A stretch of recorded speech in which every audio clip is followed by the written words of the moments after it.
جوړ په خیر، سهار مو نیکمرغ، د چای څښلو وخت دی. د پاکستان په خلاف د طالبانو هغه ادعا رښتیا سوه چې پاکستان وسلوالې ترهګرې ډلې روزي او په افغانستان کې عملیات وکوي. لومړی خو پاکستان تر دې وړاندې په دې تورن و چې د داعش د وسلوالې ډلې تر شا ولاړ دی، مراکز یې ورکړي دي په بلوچستان او پښتونخوا وطن کې او حتی په ځینو برخو کې په پنجاب کې.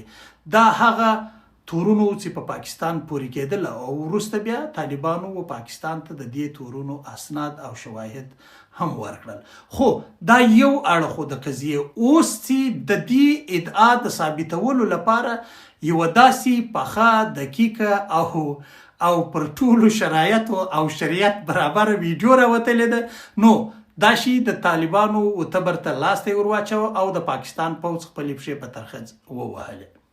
تاسو په خبر یاستئ چې د لښکر طیبه یو مشر شیخ محمد یعقوب په یو تازه ویډیویي پیغام کې د پاکستان د پوځ ملاتړ کړی دی او طالبانو ته ګواښ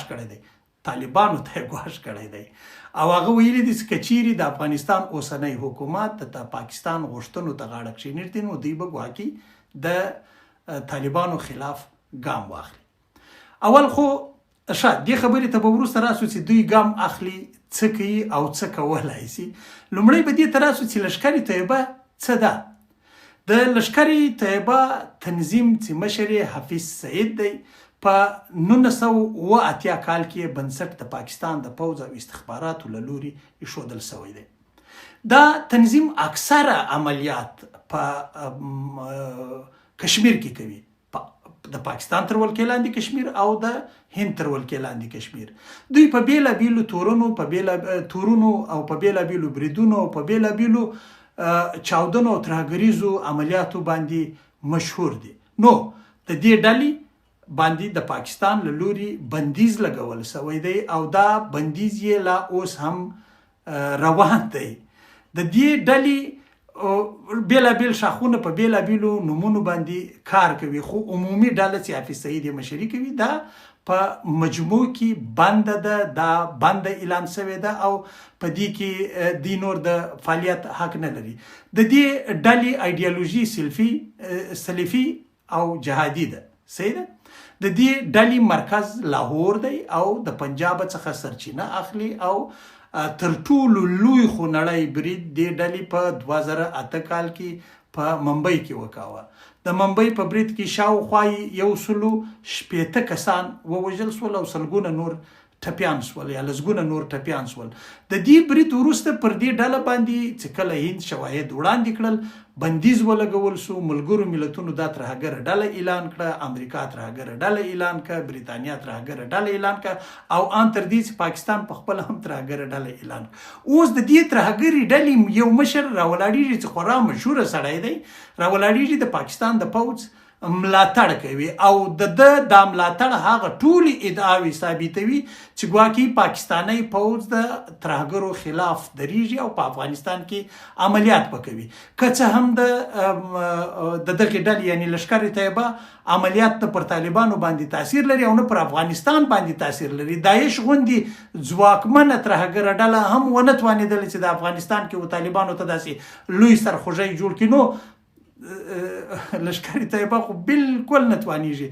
زه به دا ووایم چې ما تېره شپه د یو طالب چارواکي سره خبرې کولې، مال داسې خبر دی هغه د دوی له خوا څخه د ګر سره پازل نه وي، را دي سي وبه ګورو چې څه کېږي. نو اوس دغه ډول کړنې چې دي نه یوازې دا چې د پاکستان پوځ د پاکستان پوځ خو په دې کړنو باندې تورن دی، د پاکستان پوځیانو بیا ویلي دي، د پاکستان په کتابونو کې راغلي، د پاکستان جرنالستانو ویلي دي، د پاکستان د استخباراتو مشرانو ویلي دي چې دوی د وسلوالو ترهګرو ډلو تر شا په تیر کې درېدلي دي.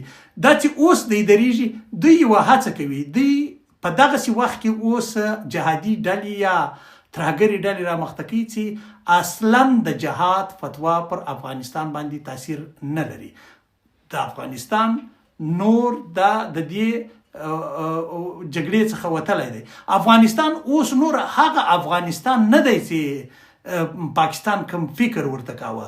افغانستان اوس په یو مذهبي هیواد اوښتی دی او د مذهب یا د دین پر چوکاټ باندې چلیږي یا په شرعي نظام چلیږي. دا چې پر دا نظام باندې په کور دننه یا د باندې هیوادونو لخوا څخه نیوکې موجودې دي یا څوک مني یا نه مني دا بل بحث دی. خو هیڅ یوه وسلواله ترهګره ډله نسي کولی چې دا نظام په دین وننګوي. په دین یې ځکه نسي ننګولی چې اوس د فتوا مرکز کابل دی. اوس فتوا کابل ورکوي، عمل به اسلام آباد پکوي. اوس به فتوا کابل ورکوي، عمل به هغه څوک پکوي چې سرخوږي جوړولی شي. هدف دا دی اوس تر دې وروسته چې کله د علماو د مشایخو لخوا په کابل کې غونډه وسوله او یوه ډیره مهمه درنه فتوا یې ورکړه، تر هغه وروسته پاکستان دا ډول شرارتونو ته لارې هواروي او هڅه کوي چې په سیمه کې دا وشي چې ګواکې دا د موږ هم د دیني او مذهبي کسان لرو یا له موږ سره هم ګواکې له دوی سره هم ګواکې دا ډول ترهګر ولاړ دي. نو هغې فتوا ما په یوه بل تیره ویډیو کې ویلي وو چې هغې د پاکستان بنیادونه ولړزول. بنیادونه لړزول دا معنا چې پخوا به دا فتواوې دوی ورکولې، دا اوس د دوی هغه بنیادونه نه دي پاته. یعنی که څوک دا وایي چې د مولانا فضل الرحمن په فتوا باندې به خلک چې د سرونو نظرانه به ورکوي هیڅ امکان نه لري، یا به د مولانا اشرفي په فتوا باندې خلک د سر نظرانه ورکوي، دا هیڅ امکان نه لري. خو د طالبانو د مشرتابه په وینا باندې د سرونو نظرانو ته ډیر خلک تیار دي. اوس تر دې ورهاخوا زه تر دې بس ځکه پښه اړوم چې د لښکر طیبه په افغانستان کې نه څه کولی شي او نه یې څه په وس پوره دي. البته یو شی چې د افغانستان دپاره د لښکر طیبه له لوري ګټه ورسېدله، د اوسني حکومت لپاره یې ګټه ورسېده، هغه دا ده چې د پاکستان د پوځ هغه عزایم یې رسوا کړل، د پاکستان د پوځ هغه نیت یې رسوا کړ، د پاکستان د پوځ هغه شرارت یې رسوا کړ چې دوی په سیمه کې کوي. نو د دې معنا دا ده که دوی په هند کې ترهګري د هند خلاف ترهګري ډلې جنګولی شي او د هغوی ملاتړ ترلاسه کوي او بیا هغه ډلې د پوځ ملاتړ کوي، هیڅ شک و شبهه نشته د تاجکستان خلاف هم کولی شي، هیڅ شک و شبهه نشته د ایران خلاف هم کولی شي، هیڅ شک و شبهه نشته د افغانستان خلاف هم کولی شي. د هند خلاف خو د دوی دا کار را شروع کړی ده. کیدای شي دوی دا ډول ترهګري ډلې د چینو د نورو خلکو یا د نورو هیوادونو خلاف هم استعمال کړي.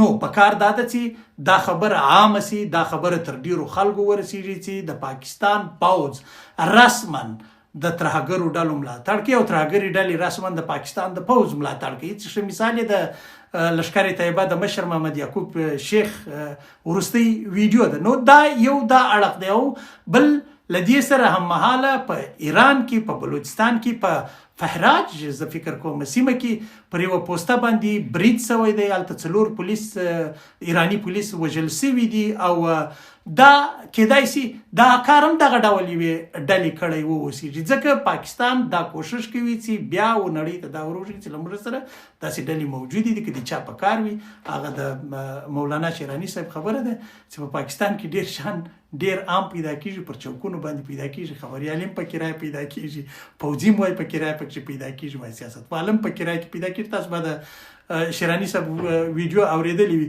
نو مطلب دا دی دوی بیا دا هڅه کوي چې خلکو ته د خپل مارکیټ وړاندې کړي او نړیوالو ته چې دلته داسې خلک موجود دي. خو دا فتوا چې افغانستان ورکړه او د دوی دا جهادي ډلې، د دې معنا دا ده چې پاکستان هڅه کوي چې بیا یو ځل بیا په هر قیمت چې وي د افغانستان له لاسه د دین یا د مذهب هغه واګې وباسي یا د فتوا مرکز و اسلام آباد او یا پاکستان ته انتقال کړي. دا شونې نه ده.